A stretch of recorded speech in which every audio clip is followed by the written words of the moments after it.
கனமழை காரணமாக தென் தமிழகத்தில் பல இடங்கள் வெள்ளக்காடாக மாறியுள்ளன. இந்த நிலையில் தமிழகத்தில் நெல்லை, தூத்துக்குடி, தென்காசி, விருதுநகர் உட்பட 5 மாவட்டங்களில் மழைக்கு வாய்ப்புள்ளதாக சென்னை வானிலை மையம் தெரிவித்துள்ளது.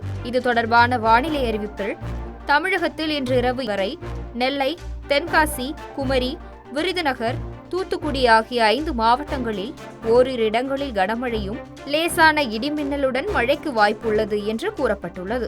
முன்னதாக சென்னை வானிலை மையம் வெளியிட்ட ஒரு வாரத்திற்கான அப்டேட்டில் கூறப்பட்டிருப்பதாவது, இன்று தென்காசி, விருதுநகர், தூத்துக்குடி, திருநெல்வேலி மற்றும் கன்னியாகுமரி மாவட்டங்களில் ஓரிரு இடங்களில் கனமழை பெய்ய வாய்ப்புள்ளது. நாளை 15ஆம் தேதி தமிழகத்தில் ஓரிரு இடங்களிலும், புதுவை மற்றும் காரைக்கால் பகுதிகளிலும் லேசானது முதல் மிதமான மழை பெய்யக்கூடும். நாளை மறுநாள் ராமநாதபுரம், புதுக்கோட்டை, தஞ்சாவூர், திருவாரூர், நாகப்பட்டினம், மயிலாடுதுறை மாவட்டங்களில் ஓரிரு இடங்களில் மற்றும் காரைக்கால் பகுதிகளில் கனமழை பெய்ய வாய்ப்புள்ளது.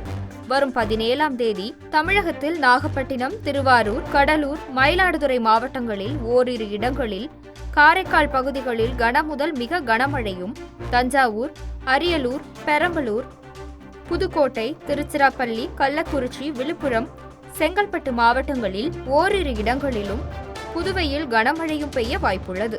வரும் 18ஆம் தேதி கடலூர், விழுப்புரம் மாவட்டங்களில் ஓரிரு இடங்களிலும், புதுவையில் கனமுதல் மிக கனமழையும், மயிலாடுதுறை, நாகப்பட்டினம், திருவாரூர், தஞ்சாவூர், அரியலூர், பெரம்பலூர், கள்ளக்குறிச்சி, திருவண்ணாமலை, காஞ்சிபுரம், செங்கல்பட்டு மாவட்டங்களில் ஓரிரு இடங்களில், காரைக்கால் பகுதிகளில் கனமழையும் பெய்ய வாய்ப்புள்ளது. வரும் 19ஆம் தேதி தமிழகத்தில் ஒரு சில இடங்களிலும், புதுவை மற்றும் காரைக்கால் பகுதிகளிலும் லேசானது முதல் மிதமான மழை பெய்யக்கூடும். வரும் 20ஆம் தேதி தமிழகத்தில் ஓரிரு இடங்களிலும், புதுவை மற்றும் காரைக்கால் பகுதிகளிலும் லேசானது முதல் மிதமான மழை பெய்யக்கூடும்.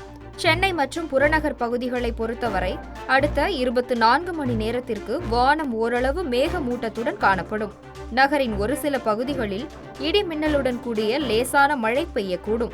அதிகபட்ச வெப்பநிலை 30 முதல் 31 செல்சியஸை ஒட்டியும், குறைந்தபட்ச வெப்பநிலை 24 முதல் 25 செல்சியஸை ஒட்டியும் இருக்கக்கூடும். சென்னையில் அடுத்த 48 மணி நேரத்திற்கு வானம் ஓரளவு மேகமூட்டத்துடன் காணப்படும். அதிகபட்ச வெப்பநிலை 31 செல்சியஸை ஒட்டியும், குறைந்தபட்ச வெப்பநிலை 24 முதல் 25 செல்சியஸ் ஒட்டியும் இருக்கக்கூடும். இவ்வாறு அதில் கூறப்பட்டுள்ளது.